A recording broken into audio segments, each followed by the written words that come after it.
Chapter 2, Section 4, An Introduction to Applications of Linear Equations. Now, we already have talked about what I call my five-step method for solving applications or story problems, word problems. So I'm going to kind of review that first. Then we're going to look at some story problems that involve like an unknown number. Then we're going to look at some story problems that involve sums of quantities and some story problems that involve consecutive integers. And then also a nice little geometric twist, we're going to look at some story problems that involve complementary and supplementary angles. It says problems, but this is supposed to say angles. Good Lord, all these mistakes. Okay, so we'll start off by remembering that back in sections 1, 2, and 3, we had at least an example or two of problems that were story problems that I solved using the five-step method. Remember, the five-step method is read the problem carefully. And if it helps you to, in some cases, draw a picture of what's going on, especially if it has maybe the question with a geometric shape and you're looking at the lengths of sides or measures of angles. Then we want to state the variable. We want to look what we're solving for. We want to give it a name, x or y or whatever it might be. State the variable. Seems trivial, but it's important when we have more than one unknown.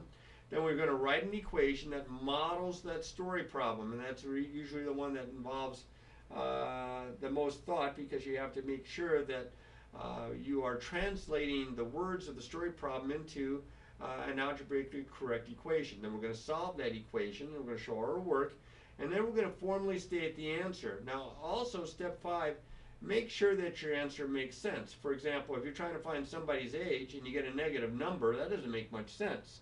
So let's make sure it makes sense with what the problem is talking about in terms of the problem, in context of the problem. So there are a number of different kinds of story problems, word problems in this section. We're going to try to go one at a time. We're not going to be able to hit every single kind of story problem ever invented, but we're going to definitely try to hit some of the main ones. And so, as I have here in quotes, lace those shoes up tight. We're in for a long run. So the first one we're going to look at is one that determines unknown numbers. This is really common in algebra. In fact, we looked at one in one of the other sections. So I have one that's already solved, and I've got the steps pointed out, so I kind of wanted to emphasize that. And then I've got one here with all sorts of underlinings and such that's solved for you in the notes, but not, we're going to work through it together here on in this video. So let's go to this example. If 5 is added to a number, the result is 7 less than 3 times the number, and you're to find the number. That's got a lot of stuff in it. Let me kind of read through that again. If 5 is added to a number, so we're adding 5 to a number, the result is equals 7 less than, I'm subtracting 7. 7 less than doesn't mean 7 minus, it means I'm subtracting 7 from 3 times that number, whatever that number is. That's my variable. Find that number. So I let n be the number. And if n is the number, 5 is added to the number would be n plus 5. Is equals 7 less than 3 times the number. Well, 3 times the number would be 3n, because the number is n. 7 less than that means I'm subtracting the 7 from it. Now, this is the most common mistake. People will want to write it the way they read it. They'll see the 7, they'll see the less than, they'll write 7 minus 3n. When it says less than, or even more than, although addition is commutative, you typically have a switching of the order. 7 less than 3 times the number means 3 times the number minus 7, 3n minus 7. So there's step 1 is to read it carefully. Step 2 is to state the variable. Step 3 is to write the equation. Now, step 4 is to solve this equation. So from here to here, I go through the steps. I get the variable on one side, I subtracted n, combine like terms, add 7, divide by 2, and I get n is 6. Now, don't stop here. That's not what I want for my final answer. I don't want you just to circle this part. I want you to state the answer in a short sentence. Formally state the answer. So look how short this sentence is. It says find the number. The number is 6. Formally stated. All right? Seems like it's a logical number considering how small these numbers are. I think that's an okay answer. Now I'm going to try one from scratch here. if 6 is added to a number, kind of sounds like that one a little bit, then this sum is doubled, and and this sum is doubled. Okay, oof. This is not my equal sign here, and this sum is doubled. I didn't read it carefully. That's why you got to go through it a couple times. This is the is. This is my equal sign right here. The result is 7 more than means to add the number. Find the number. Well, I'll start off with the number being n. N is the number. All right, if 6 is added to a number, if 6 is added to a number, there's 6 added to a number, and this sum right here is doubled. That means I'd have to multiply the whole thing by 2. It says not double the variable, not double the 6, the entire sum is doubled, times 2. The result is equals 7 more than the number. 7 more than the number. There's my equation. That's the equation that models this problem. Now, if you looked at that and say, I don't know if I could come up with something like that, you will. It just takes practice. I'm good at this not because of something I learned in college, but because of just sheer repetition of doing these problems for many, many years. And, you know, I got better at it and when I was taking the class by practicing the problems in class. So now it says find the number. So now I've got to solve the equation. That means I'm going to have to distribute. I'm going to have to get the variable on one side, so I'm going to subtract n from both sides. 2n minus 1n, that's n plus 12 is equal to 7. Then I'm going to get rid of the plus 12 by subtracting 12 from both sides. And I get n is equal to negative 5. And that should be my answer. Now that's not, I'm going to finalize my answer. I'm going to say find the number. The number is negative 5. Now I can kind of check if I say, okay, if 6 is added to a number, so if 6 is added to negative 5, that would be 1. And this sum is doubled, so that'd be 2. The result is 7 more than the number. 7 more than negative 5 is 2. That kind of makes sense. That's a good answer. Now let's try one that involves sums of quantities and such. So in this case it says the second type of are problems that involve sums of quantities. In this type, I not only state the variable, but I also use it to represent other quantities in terms of the same variable. If we have more than one unknown, we don't want to use more than one variable. We want to use one variable only if at all possible. So let's try an example and see if we can do that. Jim Bob has $17 more in his wallet than does Greg. Together they have $141. How much money does each one have in his wallet? So I'm looking for two things, but I only want to use one variable. I either want the, because I don't know how much money Jim Bob has. He has $17 more than Greg. I don't know how much money Greg has. But they do compare Jim Bob's money to Greg's money. And since Greg's the one being compared to, I like to use the one being compared to for my variable. So I'm going to let G represent amount of money Greg has. So if G is the amount of money that Greg has, and it says Jim Bob has $17 more than Greg, that means G plus 17 would be the amount of money Jim Bob has. So it says together. Now together is a great word in story problems because when it talks about something being together, typically that implies that they're being added. So if I add the amount of money that Greg has, the amount of money that Jim Bob has, they have $141. Now you've done that. You've gone someplace with a friend and you pool your money together. So together you see how much you have that you have to spend. Well, that's what's happened.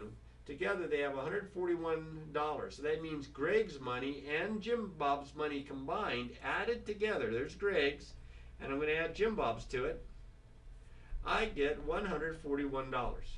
So you can see why this is the type of a problem that's called a sum of quantities, because we're adding these two quantities together and we have the sum. I'm going to combine like terms. I have 2G plus 17 equals 141. I'm going to solve this equation by undoing the stuff around the variable. So I start by subtracting 17. Don't try to do this all in your head. 141 minus 17, that'd be 124. I divide both sides by 2 to get rid of the 2 that's times the g. And I get g is equal to, looks like 62. Now remember, the question says how much money does each one have? Well, g is Greg. Greg has $62. I'm going to just write that next to Greg's name here. Jim Bob has $17 more, so it'd be g plus 17 would be 62 plus 17. That'd be $79. Now, if I quick do the arithmetic in my head, it adds up to 141. But don't just put that down for your answer. How much money does each one have in his wallet? So Greg has, don't forget your dollar sign, $62. And Jim Bob has $79. And there's my answer. Read it carefully. Step 1. State your variable, or in this case I had 2 unknowns that I used the same variable for. Step 2. Write an equation that models the problem. Step 3. Solve that equation. Step 4. Write your answer out. Okay?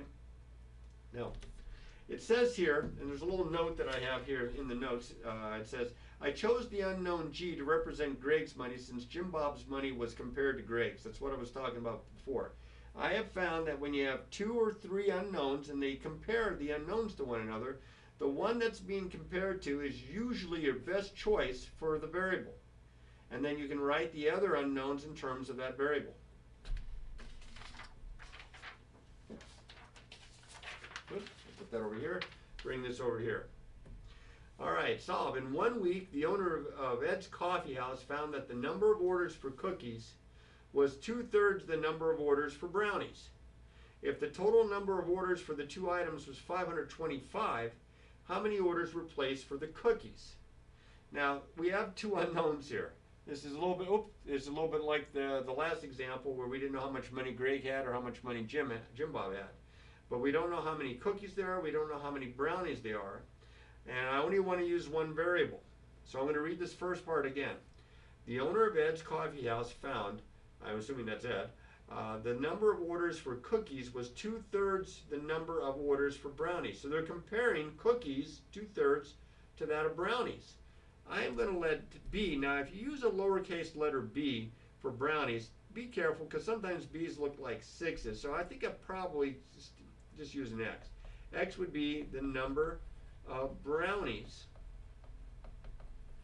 And the number of cookies was 2/3 the number of brownies. So 2/3 times x would be the number of cookies.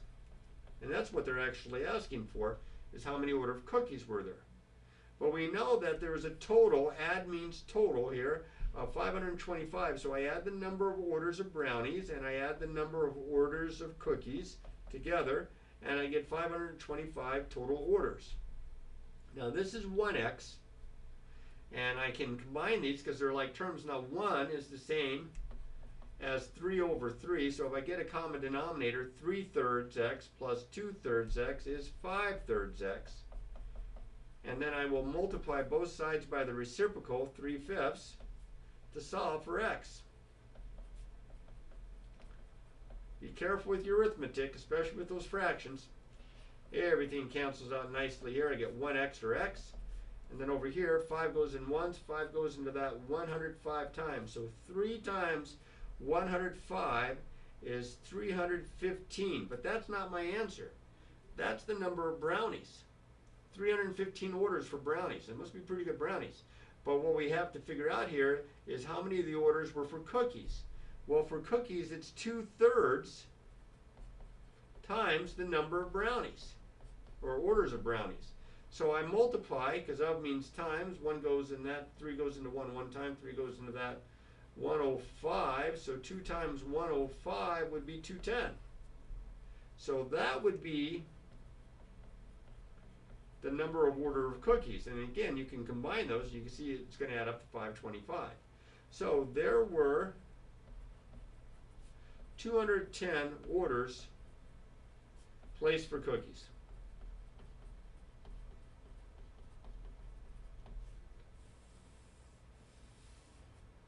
All right, 5-step method. Read it carefully.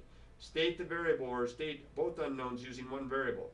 model the equation, the problem with the equations, write that equation, solve that equation, and then answer the problem.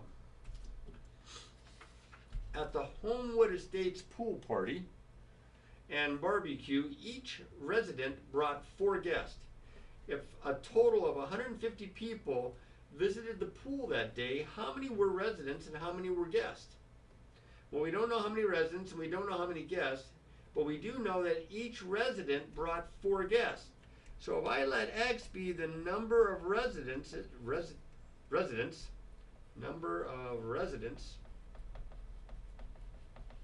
then they each had 4 guests, so 4x would be the number of guests.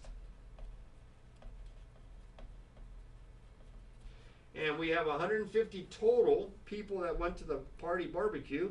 So if I add those two together, and this is a very simple equation, look at this. 1x plus 4x is 5x. Divide both sides by 5. You got to practice these story problems. That's the whole reason we learn certain types of math, so we can apply it to real life. And these story problems are, quote, real life problems. So I get x is 30, which would be the number of residents, x. So I have 30 residents, and then I have 4 times 30, or 120 guests, and that adds up to 150. So how many were residents and how many guests? There were 30 residents and 120 guests. And that's enough. All right. Now we're going to try some story problems where maybe a little bit different here than the last couple of them here. Okay, unknowns. Here it says some word problems have 3 unknown quantities. Usually the unknowns are compared in pairs. You're going to pick the variable to represent the unknown found in both pairs. So again, you can see that this was got some lines already drawn on it, and it is a little sloppy, but follow with me there. I just kind of covered up the work. A piece of rope is 50 feet long. It is cut into 3 pieces. Now this is kind of like the last problem, the last couple 3 problems, except that there's going to be 3 quantities that are going to be combined, and it's going to add up to 50 feet because that's how long the original piece of rope was. It is cut into 3 pieces. The longest piece is 10 feet longer than the middle-sized piece, and the shortest piece measures 5 feet less than the middle-sized piece. Find the lengths of the 3 pieces. They compare the longest piece to the middle-sized piece. They compare the shortest piece of rope to the middle-sized piece. So the middle-sized piece is actually the best one to choose because in both cases, that's how they compare. They compare the longest to the middle size, the shortest to the middle size. I'm going to let M be the length of the middle size piece of rope. So if M is the middle size, it says that the longest piece is 10 feet longer than. That would be M plus 10. Length of the longest piece of rope. And it says here that the shortest piece is 5 feet less than the middle size. So that would be the middle size M minus 5, would be the length of the shortest piece of rope. So it's a little sloppy. Hang in there. We're getting it. Now remember, these 3 pieces of rope started out as 1 piece of rope at 50 feet long. So if I add these 3 amounts together, the middle size, the longest, the shortest, I should get the original piece of rope of 50 feet.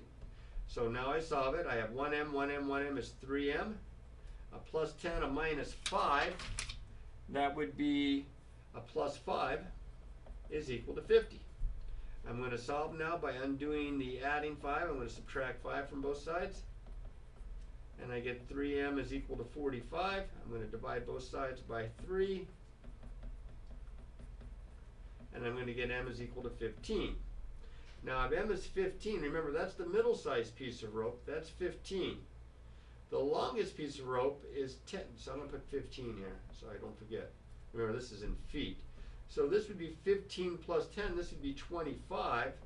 This would be 15 minus 5. 15 here minus 5. This would be 10. So find the lengths of the three pieces. The three pieces of rope are of length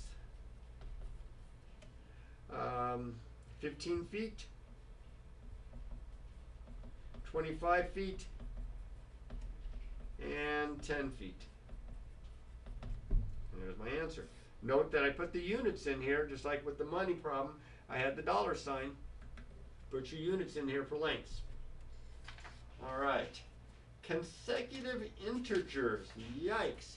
That's a whole nother can of worms. Consecutive integers, first off, should make perfect sense to you because the integers are the counting numbers and all the opposites of the counting numbers, including 0. So consecutive means one right after another. So like 5 and 6, -3 and -2, 0 and 1. Those are all consecutive integers because it's one right after the other. And notice that they all differ by 1.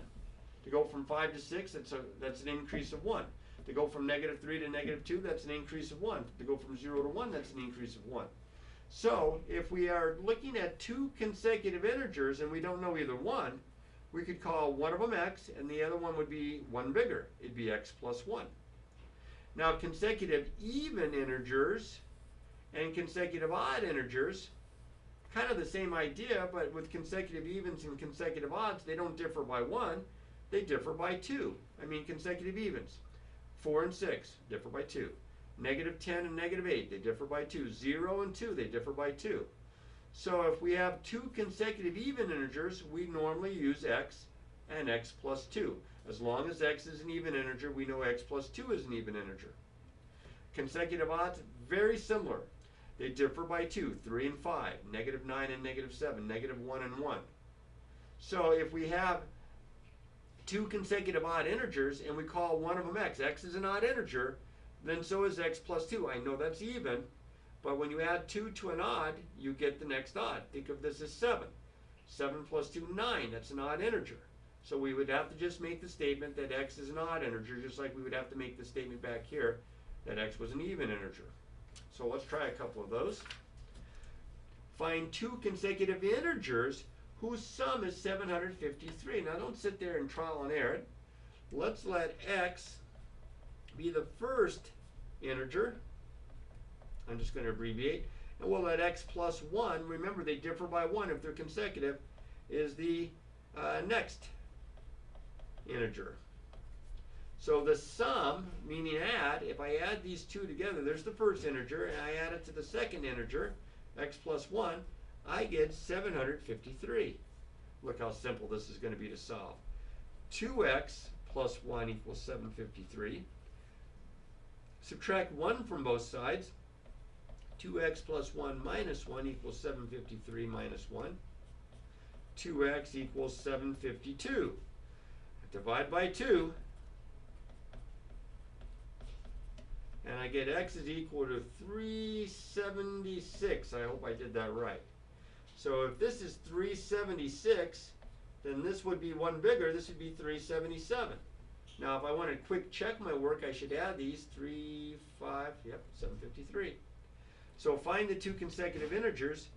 Can you see this? Yeah. The two consecutive integers are, please be neat, neater than me anyway, 376 and 377. And there's my guy. Now that was consecutive integers. Let's try one maybe with evens or odds. And then we'll finish it up with a little geometry. Find two consecutive odd integers such that the sum of twice the lesser and 3 times the greater is 191. Yikes. Let me read that again. Find two consecutive odd integers, such that the sum of twice the lesser and 3 times the greater is 191. So let's let x be the first odd integer, and x plus 2, because remember if you add 2 to an odd, you get to the next odd, would be the next odd integer. So this is going to be bigger than this because it's 2 more. So this would be the lesser. This would be the greater. Because it says here, such that the sum, if I add twice the lesser, twice this, that'd be 2x. And if I add that to 3 times the greater, so 3 times all this, note the parenthesis, 3 times the whole thing, is 191. Now that might be the trickiest part of this problem. Okay, it's just going to take some practice. But remember, if you're multiplying it times this expression, it's times the entire expression, put it in parentheses. So this would be 2x plus, I have to distribute, 3x plus 6 equals 191. Combine like terms, 5x plus 6 equals 191. Solve for x, so subtract 6 from both sides. 5x equals 185. Divide both sides by 5. I'm running out of space here. I get x equals 37, it looks like. Yeah, I think that's right, 37. So if this guy here is 37, this is 2 more. This guy would be 39. So that's twice that, 74. 3 times that, 117. Yeah, I think that works. So find the 2 consecutive odd integers. The 2 consecutive odd integers are 37 and 39. Now, I know students hate doing extra steps, try to combine whenever they can, but I would like you to write out the answer, even if it takes a little bit of extra time. Write it out in a nice short sentence that explains everything. Okay, now, real quick, review of some geometry facts. Complementary angles. 2 angles whose measures total 90. So like if you have 2 complementary angles and one of them's 10, the other one's 80. Because 10 plus 80 is 90. But at the same idea, if I know one is 10, the other one is 90 minus 10. If I know one is 20, the other is 90 minus 20. If I know one is x, I know the other one is 90 minus x. Very similar with supplementary angles, 2 angles whose measures total 180. So again, if I know one of the 2 angles is 10, the other one's 170, which is 180 minus 10. If I know one of them is 50, then the other one's 180 minus 50. So if I know one is x, the other one is 180 minus x. Note how I'm using one variable for 2 different unknowns. And for a right angle is an angle whose measure is 90. A straight angle is an angle whose measure is 180. A straight angle kind of looks like a line. So we're going to need those facts to work different kinds of story problems. I got a couple of examples here. It says here, if x represents the measure, well, I already wrote this down for you. If x represents the measure of one complementary angle, 90 minus x would be the complement. And if x is one of the supplementary, 180 minus x is its supplement. So let's try that right here. Find the measure of an angle whose complement is 3 times its measure. Find the measure of an angle. Let's call x the angle. Okay, whose complement is twice the measure. So we're going to say that 90 minus x is the complement. So find the measure of an angle whose complement is means equals, twice its measure. Find the measure of an angle whose complement is twice its measure. So the complement, 90 minus x, is twice its measure, twice the measure of the angle, 2x. Complement is equal to twice the measure of the angle, the original angle. So I'm going to add x to both sides. And I get 90 equals 3x. And then I'm going to divide both sides by 3. And I get x is 30. So that would be the angle. And its complement would be 90 minus 30, or 60. So yeah, the complement is twice the angle. So find the measure of the angle. The angle has measure. And we measure angles in degrees. So we're going to write has measure 30 degrees. Put the little degree sign there. Okay, don't forget those units. One last one here. Find the measure of an angle such that the sum of the measures of its complement and its supplement is 174. Yikes. Find the measure of an angle. Let's x be the measure of the angle. So if that's the measure of the angle, then 90 minus x would be the measure of the complement. And the supplement, 180 minus x, would be the measure of the supplement. Now we want to find this angle in such a way that the sum of the measures of the complement and the supplement equals 174. So 90 minus x plus 180 minus x is equal to 174. Combine like terms, 270 minus 2x is 174. I'm not going to have enough space here, I don't think. So I'm going to move this up just a little bit more. I'm going to subtract 270 from both sides.